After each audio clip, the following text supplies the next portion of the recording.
नमस्कार दोस्तों, एजुकेशन 24 में आपका स्वागत है। आज के इस वीडियो में आपको बीए फर्स्ट ईयर के फर्स्ट सेमेस्टर में आपका जो सब्जेक्ट है संस्कृत, उसके अंदर एग्जाम में कौन कौन से क्वेश्चन आने वाले हैं, इस वीडियो के अंदर मैं आपको एग्जाम में आने वाले क्वेश्चन के बारे में बताऊंगा। सो आप इस वीडियो को ध्यान से देखिएगा ताकि एग्जाम में आने वाले क्वेश्चन के बारे में आपको पता चल सके। और जो भी स्टूडेंट बीए फर्स्ट ईयर के अंदर है, जिनका फर्स्ट सेमेस्टर का एग्जाम चल रहा है या फिर फर्स्ट सेमेस्टर का एग्जाम होने वाला है, वो लोग कमेंट करके जरूर बताएं कि नेक्स्ट क्वेश्चन पेपर उनको किस सब्जेक्ट के ऊपर चाहिए, ताकि आपके कमेंट के अनुसार मैं आपको क्वेश्चन पेपर दे सकूँ। तो बिना किसी देरी के शुरू करते हैं और संस्कृत के अंदर एग्जाम में जो भी क्वेश्चन आने वाले हैं उन आने वाले क्वेश्चन के बारे में जानते हैं। तो यहाँ पे सबसे पहले हम लोग लघु उत्तरीय प्रश्नों के बारे में जानेंगे। तो लघु उत्तरीय प्रश्नों में पहले प्रश्न की बात की जाए तो यहाँ पे आपका पहला प्रश्न दिया हुआ है, नीति शतक के अनुसार दुर्जनों की निंदा पे प्रकाश डालिए। पहला प्रश्न कह रहा है जो नीति शतक है, यहाँ पे आपको नीति शतक के अनुसार दुर्जनों की निंदा पे प्रकाश डालना है। अब अगले क्वेश्चन की बात की जाए तो यहाँ पे आपका दूसरा क्वेश्चन दिया हुआ है, नीति शतक के आधार पर सदमित्र का लक्षण क्या है। दूसरे क्वेश्चन कह रहा है जो नीति शतक है, यहाँ पे आपको बताना है कि नीति शतक के आधार पर सदमित्र का लक्षण क्या है। अब अगले क्वेश्चन की बात की जाए तो यहाँ पे आपका तीसरा क्वेश्चन दिया हुआ है, नीति शतक किस काव्य विधा में आता है। तीसरा क्वेश्चन कह रहा है जो नीति शतक है, यहाँ पे आपको बताना है कि नीति शतक किस काव्य विधा में आता है। अब अगले क्वेश्चन की बात की जाए तो यहाँ पे आपका चौथा क्वेश्चन दिया हुआ है, कुमार संभव के कथा वस्तु के स्रोत की संक्षिप्त विवेचना कीजिए। चौथा क्वेश्चन कह रहा है जो कुमार संभव है, यहाँ पे आपको कुमार संभव के कथा वस्तु के स्रोत की संक्षिप्त विवेचना करना है। अब अगले क्वेश्चन की बात की जाए तो यहाँ पे आपका पांचवा क्वेश्चन दिया हुआ है, कुमार संभव के महाकाव्य पर टिप्पणी लिखिए। पांचवा क्वेश्चन कह रहा है जो कुमार संभव है, यहाँ पे आपको कुमार संभव के महाकाव्य पर टिप्पणी लिखना है। अब अगले क्वेश्चन की बात की जाए तो यहाँ पे आपका छठा क्वेश्चन दिया हुआ है, कालिदास के पांडित्य की संक्षिप्त विवेचना कीजिए। छठा क्वेश्चन कह रहा है जो कालिदास है और उसका जो पांडित्य है, यहाँ पे आपको कालिदास के पांडित्य की संक्षिप्त विवेचना करना है। अब अगले क्वेश्चन की बात की जाए तो यहाँ पे आपका सातवां क्वेश्चन दिया हुआ है, वनेचर की उक्तियों पर प्रकाश डालिए। सातवां क्वेश्चन कह रहा है जो वनेचर है, यहाँ पे आपको वनेचर की उक्तियों पर प्रकाश डालना है। अब अगले क्वेश्चन की बात की जाए तो यहाँ पे आपका आठवां क्वेश्चन दिया हुआ है, किराता अर्जुनियम महाकाव्य की कथा वस्तु के स्रोत की विवेचना कीजिए। आठवां क्वेश्चन कह रहा है जो किराता अर्जुनियम महाकाव्य है, यहाँ पे आपको किराता अर्जुनियम महाकाव्य की कथा वस्तु को स्रोत की विवेचना करना है। अब अगले क्वेश्चन की बात की जाए तो यहाँ पे आपका नौ क्वेश्चन दिया हुआ है, दुर्योधन की शासन पद्धति बताइए। नौ क्वेश्चन कह रहा है जो दुर्योधन है, यहाँ पे आपको दुर्योधन की शासन पद्धति के बारे में बताना है।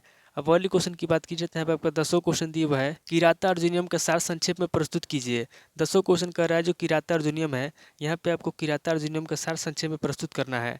अब अगले क्वेश्चन की बात की जाए तो यहाँ पे आपका 11वां क्वेश्चन दिया हुआ है, कालिदास की शैली की 3 विशेषताएं लिखिए। 11वां क्वेश्चन कह रहा है जो कालिदास है, यहाँ पे आपको कालिदास की शैली की 3 विशेषता बताना है। अब अगले क्वेश्चन की बात की जाए तो यहाँ पे आपका 12वां क्वेश्चन दिया हुआ है, रामायण का महत्व लिखिए। 12वां क्वेश्चन कह रहा है जो रामायण है, यहाँ पे आपको रामायण का महत्व लिखना है। अब अगले क्वेश्चन की बात की जाए तो यहाँ पे आपका 13वां क्वेश्चन दिया हुआ है, सुश्रुत संहिता का संक्षिप्त विवेचन कीजिए। 13वां क्वेश्चन कह रहा है जो सुश्रुत संहिता है, यहाँ पे आपको सुश्रुत संहिता का संक्षिप्त विवेचन करना है। अब अगले क्वेश्चन की बात की जाए तो यहाँ पे आपको 14वां क्वेश्चन दिया हुआ है, वैदिक दर्शन पर संक्षिप्त प्रकाश डालिए। 14वां क्वेश्चन कह रहा है जो वैदिक दर्शन है, यहाँ पे आपको वैदिक दर्शन पर संक्षिप्त में प्रकाश डालना है।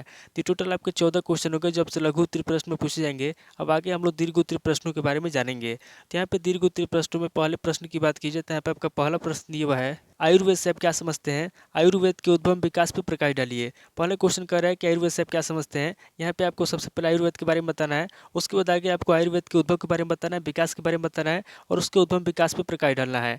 अब अगले क्वेश्चन की बात की जाए तो यहाँ पे आपका दूसरा क्वेश्चन दिया हुआ है, कालिदास का जीवन परिचय देते हुए उनकी कृतियों का उल्लेख कीजिए। दूसरे क्वेश्चन कर रहा है जो कालिदास है, यहाँ पे आपको कालिदास का जीवन परिचय देना है और कालिदास का जीवन परिचय देते हुए उनकी कृतियों का उल्लेख करना है। अब अगले क्वेश्चन की बात की जाए तो यहाँ पे आपका तीसरा क्वेश्चन दिया हुआ है, श्रीहर्ष के जीवन और उनकी कृतियों का परिचय दीजिए। तीसरे क्वेश्चन कह रहा है जो श्रीहर्ष है, यहाँ पे आपको श्रीहर्ष के जीवन के बारे में बताना है और उसकी कृतियों का परिचय देना है। अब अगले क्वेश्चन की बात की जाए तो यहाँ पे आपका चौथा क्वेश्चन दिया हुआ है, द्रौपदी की चरित्रगत विशेषताओं का वर्णन कीजिए। चौथा क्वेश्चन कह रहा है जो द्रौपदी है, यहाँ पे आपको द्रौपदी की चरित्रगत विशेषता बताना है और उन विशेषताओं का वर्णन करना है। अब अगले क्वेश्चन की बात की जाए तो यहाँ पे आपका पांचवा क्वेश्चन दिया हुआ है, महाकवि भारवी का काल निर्धारण करके व्यक्तित्व का विवेचन कीजिए। पांचवा क्वेश्चन कह रहा है जो महाकवि भारवी है, यहाँ पे आपको महाकवि भारवी का काल निर्धारण करना है और काल निर्धारण करके व्यक्तित्व का विवेचन करना है। अब अगले क्वेश्चन की बात की जाए तो यहाँ पे आपका छठा क्वेश्चन दिया हुआ है, किराता अर्जुनियम के प्रथम स्वर का सारांश लिखिए। छठा क्वेश्चन कह रहा है जो किराता अर्जुनियम है, यहाँ पे आपको किराता अर्जुनियम के प्रथम स्वर का सारांश लिखना है। अब अगले क्वेश्चन की बात की जाए तो यहाँ पे आपका सातवां क्वेश्चन दिया हुआ है, महाकवि कालिदास की काव्य कला का परिचय दीजिए। सातवां क्वेश्चन कह रहा है जो महाकवि कालिदास है, यहाँ पे आपको महाकवि कालिदास की काव्य कला का परिचय देना है। अब अगले क्वेश्चन की बात की जाए तो यहाँ पे आपका 8वां क्वेश्चन दिया हुआ है कालिदास के प्रकृति चित्रण की विवेचना कीजिए। 8वां क्वेश्चन कह रहा है जो कालिदास है यहाँ पे आपको कालिदास के प्रकृति चित्रण की विवेचना करना है। अब अगले क्वेश्चन की बात की जाए तो आपका 9वां क्वेश्चन दिया हुआ है कुमार संभव के काव्य सौंदर्य की सविस्तार विवेचना कीजिए।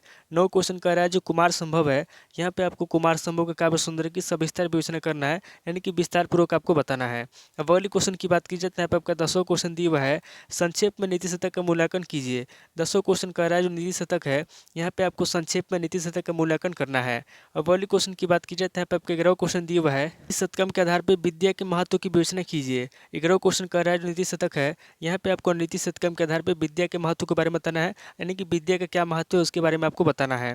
अब अगले क्वेश्चन की बात की जाए तो यहाँ पे आपका 12वां क्वेश्चन दिया हुआ है नीति शतक के अनुसार उद्यम प्रशंसा का वर्णन कीजिए। 12वां क्वेश्चन कह रहा है जो उद्यम प्रशंसा है यहाँ पे आपको नीति शतक के अनुसार उद्यम प्रशंसा के बारे में बताना है और उद्यम प्रशंसा का वर्णन करना है। अब अगले क्वेश्चन की बात की जाए तो यहाँ पे आपका 13वां क्वेश्चन दिया हुआ है नीति शतक के आधार पर सत्संगति के महत्व को बताइए। 13वां क्वेश्चन कह रहा है जो नीति शतक है यहाँ पे आपको नीति शतक के आधार पर सत्संगति के महत्व को बताना है। तो टोटल आपके 13 क्वेश्चन होंगे जो आपसे दीर्घ उत्तरीय प्रश्न में पूछे जाएंगे। इस वीडियो के अंदर मैंने आपको लघु उत्तरीय प्रश्न, दीर्घ उत्तरीय प्रश्न दोनों तरह के प्रश्नों के बारे में बता दिया। सो आप इन दोनों तरह के प्रश्नों को नोट कर लीजिए और किसी किताब से सीरीज से मिलाकर के याद कर लीजिए। तो दोस्तों आज इस वीडियो को मैं पे स्किप करता हूँ, मिलता है आपसे नेक्स्ट वीडियो में। अगर आपको वीडियो अच्छा लगा तो वीडियो को लाइक कीजिए, शेयर कीजिए और कमेंट करके बताइए कि आपको नेक्स्ट वीडियो किस टॉपिक के ऊपर चाहिए। थैंक यू दोस्तों।